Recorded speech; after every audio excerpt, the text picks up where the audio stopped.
जब हम ये सेकंड डायग्राम यहाँ बनाते हैं,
ठीक है, इनकी अगर अपन बात करें तो these are peg like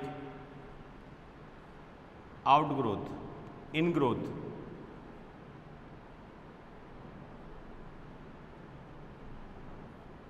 peg like in growth, तो इनको हम बोलते हैं स्मूथ वॉल्ड और ये हो गए ट्यूबरक्यूलेट। तो नॉर्मली अगर अपन राइजोइड्स की बात करें तो मार्केंसिया में जो हम लिखेंगे वो है एकल कोशिक।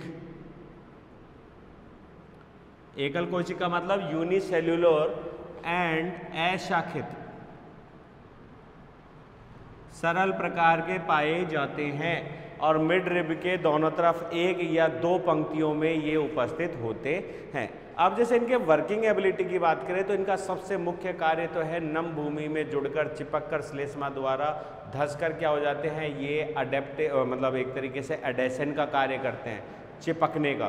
ठीक है, और दूसरी अगर अपन बात करें तो ये एब्जॉर्प्शन का काम भी करते हैं, अवशोषण का, नम भूमि में से खनिज पदार्थों को और जल के अवशोषण में सहायक होते हैं। ठीक है, दूसरा यहाँ पे जो बात आती है ये तो हो गया एक नंबर राइजोइड्स। दो नंबर की अगर अपन बात करें तो दो नंबर पे यहाँ पे हमको मिल जाता है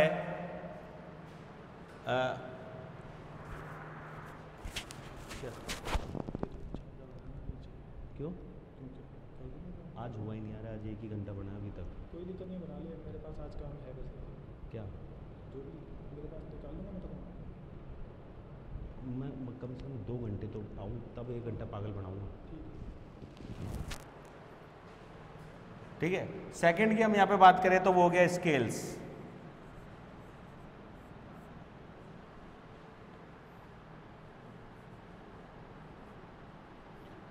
ठीक है, स्केल्स का मतलब हो गया शल्क।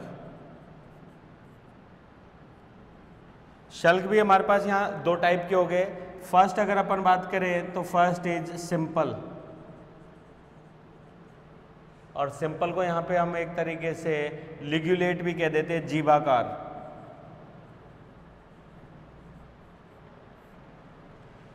लिग्यूलेट, ठीक है, लिग्यूलेट का मतलब हो गया जीवाकार।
तो सिंपल अगर अपन बात करें तो इस पर कोई एक्स्ट्रा उपांग नहीं है, कोशिकाएं बिल्कुल सिंपल है, एक कोशिकीय मोटाई इसकी पाई जा रही है, ठीक है, ये यहाँ पे संरचना मिल रही है। और वहीं दूसरा अगर अपन बात करें, ये तो हो गया पहला, इसी में अगर अपन दूसरे की बात करें दैट इज एपेंडिकुलेट।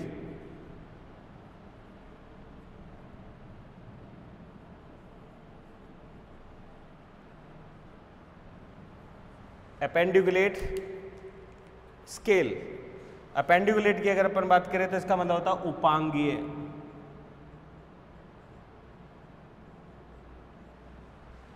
उपांगीय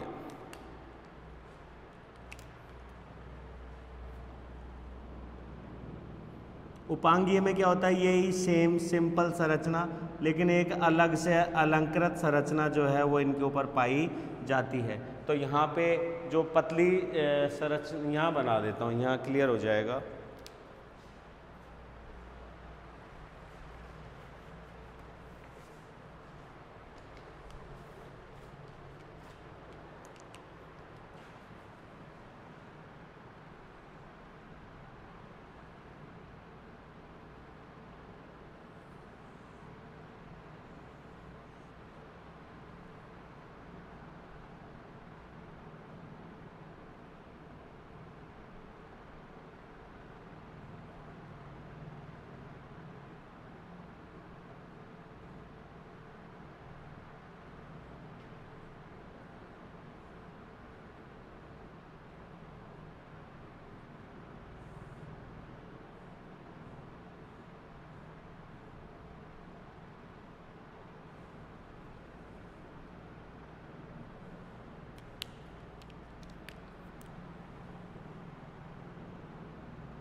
तो यहाँ अगर अपन बात करें तो ये हमें अलग से संरचना जो दिख रही है दैट इज अपेंडेज,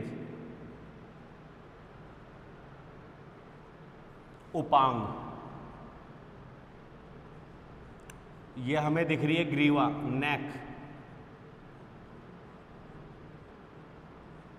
और ये हो गई बॉडी, काय या शरीर। तो ये कौन से हो गए, एपेंडिकुलेट स्केल्स। मार्केंशिया की हम बात करें तो इसके अंदर दोनों प्रकार के जो हैं स्केल्स देखने को मिल रहे हैं, जबकि अगर हम रिक्शिया की बात कर रहे थे तो वहाँ पे अपेंडिकुलेट स्केल्स नहीं थे, केवल और केवल कौन से थे, सिंपल स्केल्स ही देखने को मिल रहे थे। अब एडवांस कैटेगरी में जैसे कुछ एग्जांपल्स हैं जिसके अंदर इनकी संख्या नॉर्मली तो है मिड रिब के दोनों तरफ एक एक पंक्ति में, लेकिन कुछ एग्जांपल्स हैं जिनके अंदर इनकी संख्या जो है वो ज़्यादा हो जाती है। जैसे यहाँ पे अपन एग्जांपल दे पॉलीमॉर्फो, जिसको हम बार बार यहाँ पे डिस्कस कर रहे हैं, ठीक है, और इसके अंदर जो है इनकी संख्या लगभग 3 से 4 पंक्तियों में पाई जाती है, क्या बोलते हैं, मिड रिब के दोनों ओर। तो आउटर स्ट्रक्चर या मॉर्फोलॉजी के अंदर इतना ही। अब हम नेक्स्ट यहाँ पे सेगमेंट में देखते हैं इनर स्ट्रक्चर या अनाटॉमिकल स्ट्रक्चर ऑफ थैलस। ये मिटा देते हैं, एक बार इसको देख लीजिए।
आंतरिक संरचना या अनाटमी, ठीक है। मॉर्फोलॉजी का मतलब हो गया आकारिकी और अनाटमी का मतलब हो गया शारीरिकी, सेलुलर स्ट्रक्चर अंदर की, ठीक है। तो यहाँ पे जो भी हमने डायग्राम बनाया, थैलस, तो थैलस की कोई भी एक हिस्सा लेके किसी भी ब्रांच का, और हम क्या कर रहे हैं, टीएच सेक्शन काट रहे हैं, और टीएच सेक्शन को जब हम देख रहे हैं तो हमें यहाँ पे ये संरचना देखने को मिलती है।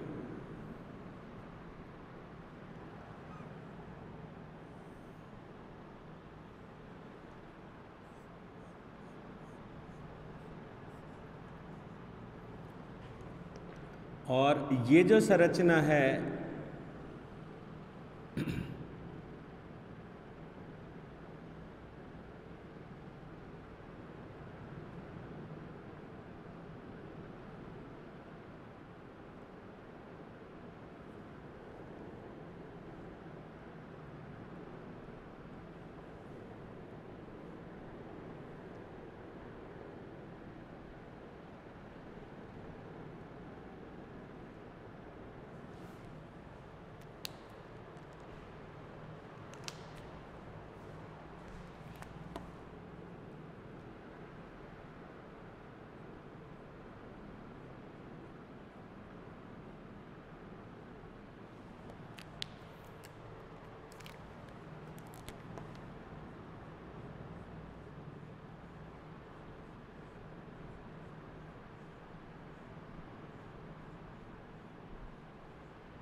ठीक है, ये स्ट्रक्चर हमें देखने को मिल रही है। अब यहाँ पे अगर अपन इसका नामकरण करना चाहें तो नामकरण में हम क्या क्या दे सकते हैं। यहाँ पे ये हो गया एक तरीके से, इसमें दो भागों में बांट देंगे। फर्स्ट कैटेगरी जो है हमारे पास यहाँ पे ए कैटेगरी या फर्स्ट कैटेगरी जो हम है वो है फोटो सिंथेटिक रीजन, प्रकाश संश्लेषी क्षेत्र।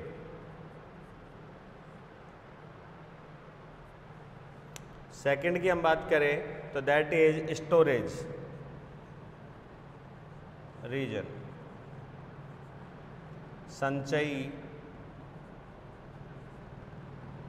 क्षेत्र। ठीक है, तो अब इसी का जब हम इस सेक्शन को माइक्रोस्कोप के नीचे अंदर में देखते हैं तब हमारे को क्या दिखाई देगा, उसका सेलुलर डायग्राम बनाते हैं। पर पहले यहाँ देख लीजिए आप, दैट इज, ये हटाई देते हैं इसको, ये हो गई अपर एपिडर्मिस, ये हो गए एयर पोर, वायु छिद्र, अपर एपिडर्मिस। ये दोनों खंभों के बीच में जो जगह है दैट इज एयर चैम्बर। ये ग्रीन कलर के जो दिखाई दे रहे हैं फोटो सिंथेटिक फिलामेंट्स। ये संपूर्ण जो बातें हमने बताई हैं ये है पूरा का पूरा फोटोसिंथेटिक रीजन। ठीक है, नीचे की तरफ अब आते हैं तो पॉलीगोनल सेल्स हमें दिखती हैं और ये स्टोरेज से संबंधित है, इसको हम बोलते हैं स्टोरेज रीजन। ये हो गया स्टोरेज रीजन। और ये नीचे की तरफ हो गए राइजोइड्स एंड स्केल्स। ये हो गया डिस्क्रिप्शन आउटलाइन डायग्राम का। अब जब हम इसी का यहाँ पे इनर सेक्शन के रूप में इसको परिलक्षित करेंगे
हाँ जी बेटा।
तो वही सारे नाम,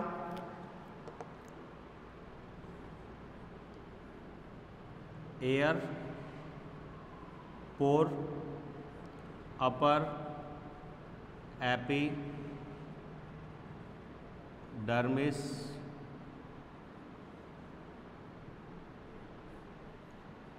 air chamber,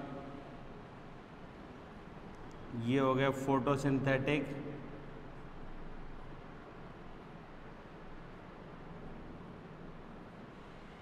filament,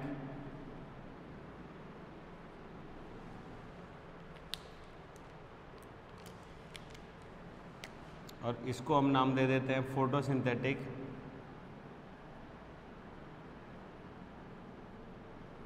reason.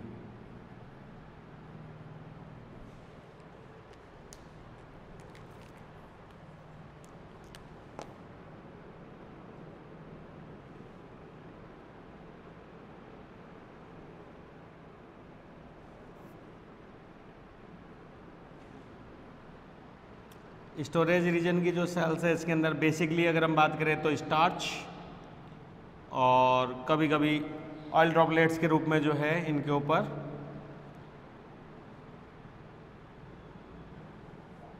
Deposition पाया जाता है।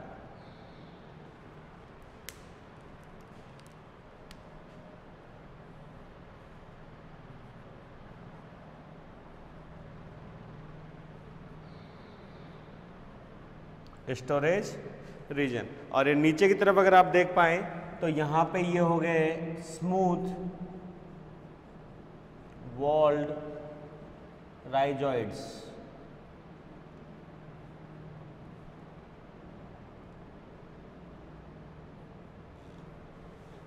दूसरा अगर अपन इसकी बात करें, ये आपको दिखाई दे रहा होगा, तो दैट इज ट्यूबरक्यूलेट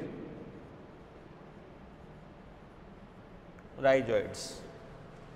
ये वाले कौन से हो गए? अपेंडिकुलेट। स्केल। और इसकी अगर अपन बात करें तो ये कौन से हो गए? सिंपल या लिगुलेट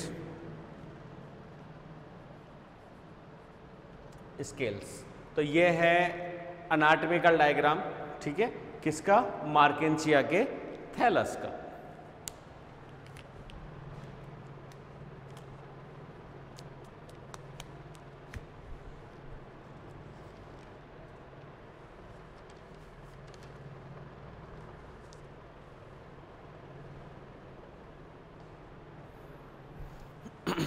एक नाम और इसमें दे देते हैं अलग से, that is lower epidermis.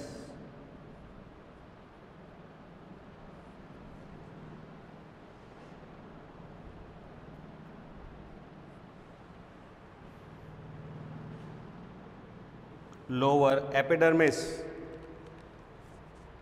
Lower epidermis के लिए अगर अपन कहें तो स्टोरेज रीजन की सबसे निचली या अंतिम कोशिकाओं की जो पंक्ति है वो लोअर एपिडर्मिस बनाती है या लोअर एपिडर्मिस कहला रही है।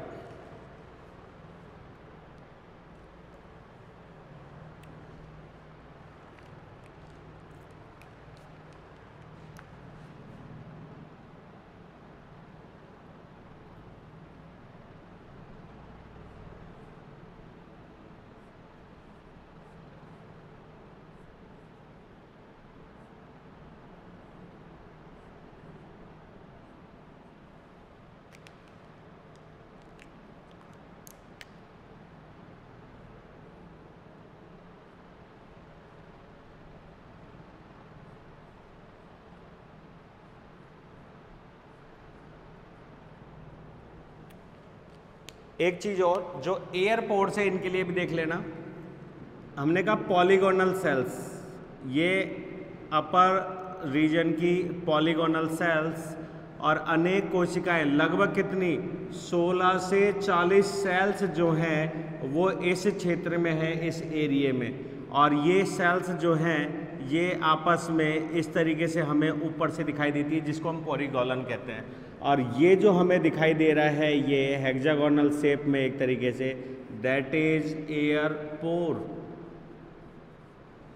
ठीक है।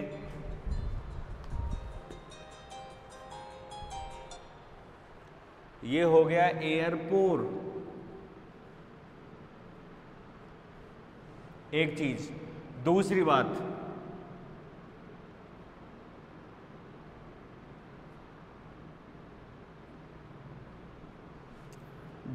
अगर अपन कहें एयरपोर की, तो ये जो 16 से 40 कोशिकाएं इसमें जुड़ रही है, तो इसकी संरचना कैसी होती है? क्योंकि ये कोशिकाओं की परतें हैं, लगभग 4 से 5 स्तरीय होती है। ये कोशिकाएं जो है एपिडर्मस सेल्स की अगर हम बात करें तो कंटिन्यूसली जो फॉर्म में आ रही है, तो ये एयरपोर जब हम इसको अपर सरफेस पे देखते हैं तो इसका छिद्र ये रहा, जब इसको लोअर सरफेस पे देखते हैं नीचे से तो इसका छिद्र ये रहा, लेकिन ये बीच में से जो है वो इस तरीके का हो जाता है, इसीलिए इसे बैरल शेप कहते हैं, ढोलकाकार। बैरल का मतलब तेल भरने का पात्र पहले टाइम के हिसाब से, तो दैट इज बेल। तो ढोलक भी इसी तरीके से होता है अंदर की सरफेस। तो यहाँ हमें ये इसीलिए इसकी शेप जो है वो हमने ब्रैकेट्स के रूप में दर्शाई है सिंपल वे में।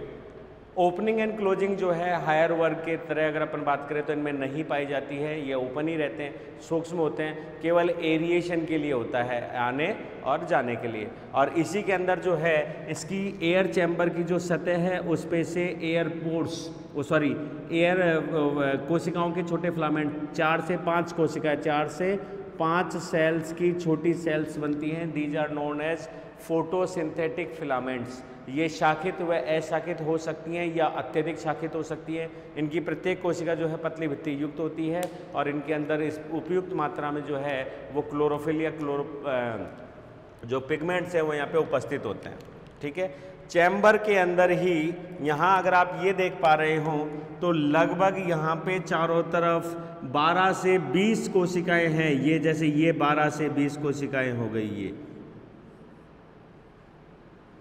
ठीक है, ये जो हमें दिख रही हैं, तो ये लगभग 2 से 3 कोशिकाएं ऊंची हैं और लगभग 12 से 20 कोशिकाएं जो है इस तरीके से चैम्बर को घेरती हैं। अगर आप ये याद हो तो रिक्शिया में हमने इसकी जो चौड़ाई बताई थी वो लगभग 6 से 9 कोशिकाओं की बताई थी, कम थी, या 9 से 12 कोशिकाओं की। यहाँ पे कोशिकाओं की संख्या थोड़ी सी ज़्यादा है, अर्थात जो एयर चैम्बर्स या फोटोसिंथेटिक चैम्बर्स है वो थोड़े से क्या है, ब्रॉड है एक चीज़। और ये कोशिकाएं जो है खंभ के रूप में काम आती हैं, तो एक तरीके से ये चैम्बर की वॉल बनाती हैं। These are chamber walls. यहाँ हमने नाम नहीं दिया है, चाहे अब हम यहाँ पे दे सकते हैं, क्या हो गई ये चैम्बर वॉल, जो कि चैम्बर की वॉल बनाती है। तो ये कंटिन्यूअस वॉल्स नहीं होती हैं, ये केवल कोशिकाओं की 3 से 4 कोशिकीय ऊंची परतें हैं, मतलब यूनिसीरिएट पंक्तियां हैं, लेकिन आपस में सटी होने की वजह से ये एक संरचना के रूप में बनाती है। जैसे हम बैम्बू, बांस को गाड़ गाड़ के एक बाड़ा बना देते हैं, तो वो संरचना के रूप में यहाँ पे हमको दिखाई दे रही है। तीसरी चीज़ जो रिक्शिया है उसके अंदर हाइलाइन सेल्स है, यहाँ पे हाइलाइन सेल्स नहीं है। तो ये जो अपर कोशिका ग्रीन कलर में आपको दिख रही हैं, दीज आर ऑल्सो फोटोसिंथेटिक, ये भी क्लोरोफिल युक्त होती हैं, अर्थात प्रकाश संश्लेषण की क्रिया अपनाती हैं। तो ये संपूर्ण संरचना जो है हमें ऊपर से ग्रीन कलर का दिखाई देता है और कंप्लीट जोन क्या बनाता है, फोटोसिंथेटिक रीजन। और ये फोटोसिंथेटिक रीजन जो है ये इन सारे भागों से मिलकर बना है। इसके जस्ट नीचे की जो कोशिकाएं हैं वो स्टोरेज में परिलक्षित होती हैं। ये बेसिकली जो है स्टोर करती हैं क्या बोलते हैं, कार्बोहाइड्रेट्स का, प्रोटीन का एंड ऑयल ड्रॉपलेट्स का। बेसिकली हम बात करें तो प्रकाश संश्लेषण, क्योंकि क्लोरोफिल मॉलिक्यूल यहाँ पे मेन पिगमेंट है, तो ये हम बेसिकली क्या करते हैं, स्टार्च का संश्लेषण करते हैं, और स्टार्च जो है इन कोशिकाओं में क्या होता है, संग्रहित होता है। इसी वजह से हम इसे स्टोरेज रीजन कहते हैं। इस भाग की कोशिकाएं जो है हेक्सागोनल या पॉलीगोनल के रूप में हम कह सकते हैं, पेंटा, हेक्सा, हेप्टागोनल हो सकती हैं।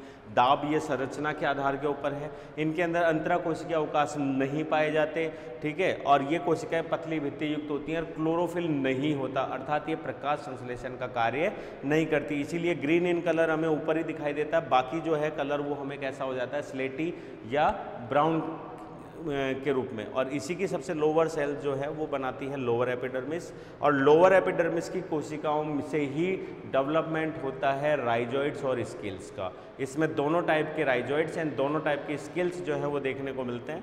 राइजोइड्स दोनों हो गए कौन से, क्या बोलते हैं, ट्यूबरक्यूलेट एंड स्मूथ वॉल्ड। और अगर अपन स्केल्स की बात करें तो स्केल्स हो गए अपेंडिकुलेट एंड सिंपल या लिग्यूलेट, जीवाकार और उपांगीकृत, दोनों प्रकार के जो है वो हमें यहाँ पे देखने को मिलते हैं। तो ये है इसकी बेसिक एनाटॉमिकल स्ट्रक्चर, कोशिकीय संरचना। तो आज की क्लास में हम इतना ही पढ़ेंगे।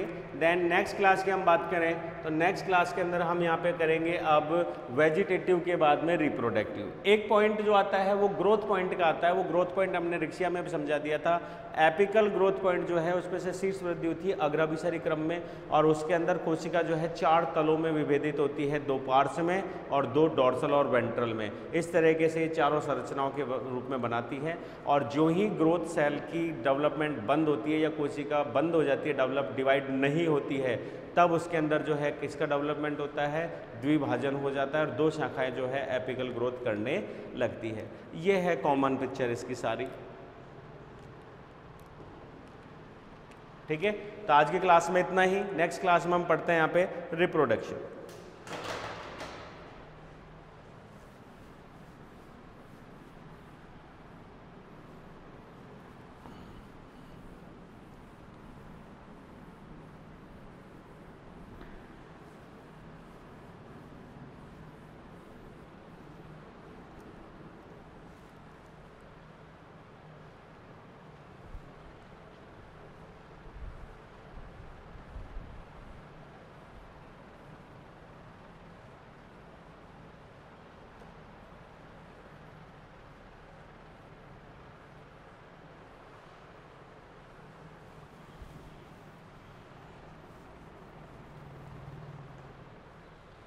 तो अभी हम गैमेटोफाइट फेज में ही हैं और गैमेटोफाइट फेज में हम पढ़ेंगे नेक्स्ट क्लास के अंदर रिप्रोडक्शन।